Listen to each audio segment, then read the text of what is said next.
Alhamdulillahi Rabbil Alameen wassalatu wassalam ala ashrafil anbiya'i wal mursaleen wa ala alihi wa sahbihi ajma'een. Rabbi shrah li sadri wa yassir li amri wa ahlul uqdatan min lisani yafqahu qawli. Assalamu alaikum wa rahmatullahi wa barakatuh. Every one of us faces this situation where we are walking outside and we meet someone. That person immediately recognizes us. Not only recognizes, he or she also knows our name and much more than that. And they start talking. And now in our back of mind there is something else going on.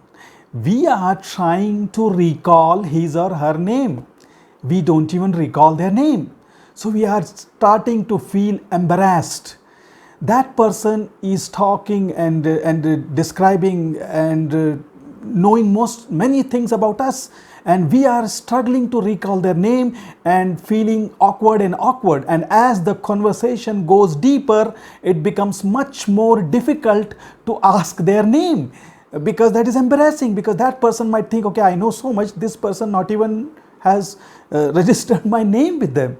So what is the situation out of this? How can we avoid this thing? Well, you need to remember that for something to remember, it has to go inside our mind. It needs to register there. Our mind has different locations to store different information. We see so many things every day. Not everything is there permanently stored. So we have to tell our brain what needs to be stored where, which can be ignored, what can be deleted. So how can we do that? Well, it has to go inside the mind. So there is a technique which we were taught during our training session by our teacher. So I will share that. Of course, I have modified the naming convention a little bit to make it more easier for you to remember. So this technique, I have named it as 3 R's. 3 R's. And what does these 3 R's stand for? They stand for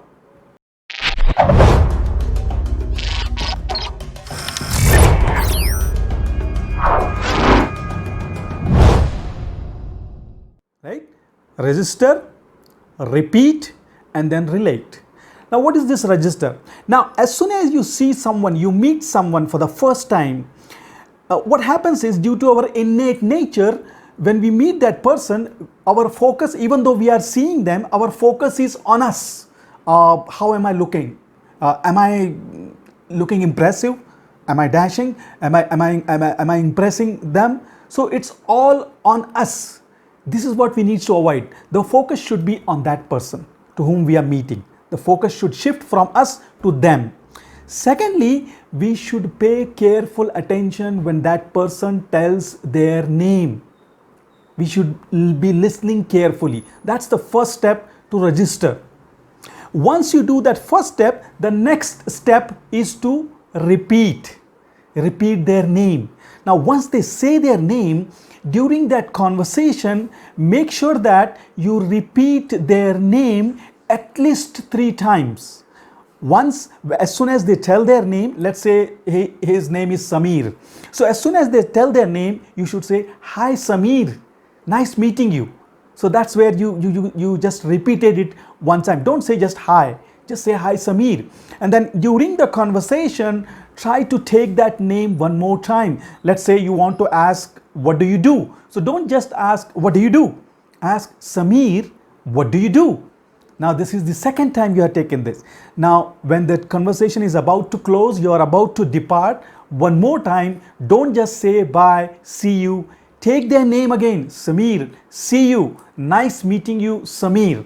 So now you have taken his or her name at least 3 times during the conversation. Now your brain knows that this is something which should not be taken casually. It puts it in a different location of the brain where it is stored for a longer time. Now make sure that when you're repeating this name, don't repeat it too many times. Hi Samir, where do you live? So Samir, what do you do for living? So Samir, who else is there in your house? No. If you take too many times, you are irritating that person. So just keep it to the minimum 2-3 counts.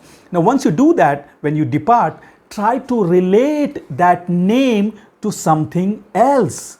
Like if it was Samir and he was smiling in the whole conversation, you could remember him as smiling Samir, right? Or laughing Linda, or funny Farhan, something like that. Whatever characteristics you notice, or you can relate that person to somebody you already know in your relation, in your school days, or whatever physical characteristics you notice, try to relate it. That will help you to remember it. See, that's why people, when they store the names in the phone contacts nowadays, see, if you happen to, if in a WhatsApp group, if you ask someone, hey, can you send me this contact's number? So when they send you that their number, and if that number is not stored in your phone, you get to see it how they have stored it. So everybody stores it with a funny way to remember it. Like, for example, it could be like Pappu Painter, right? Or Ramesh Battery, Munna Mango, right? Bharat Chinese, right? Ganesh Sliding. Right? So all these are funny. Why have they stored? Like, the funny one that I came across a couple of days back, somebody asked someone, hey, do you know a person who can repair the sofa? So he sent him back, and the name was like Sanjay Takla. So I mean, so people use all kind of connotation. Why is this done? Because so that they can relate it and remember it. And moreover, there are multiple names for this, multiple contacts stored with the same name, so they want to differentiate. But one of the aspect is to correlate it. So that's why they do this. So remember, if you want to memorize or keep that name for a longer time, follow this 3R technique: register, repeat, and then relate. Thank you. نشهد أن لا إله إلا أنت نستغفرك ونتوب إليك.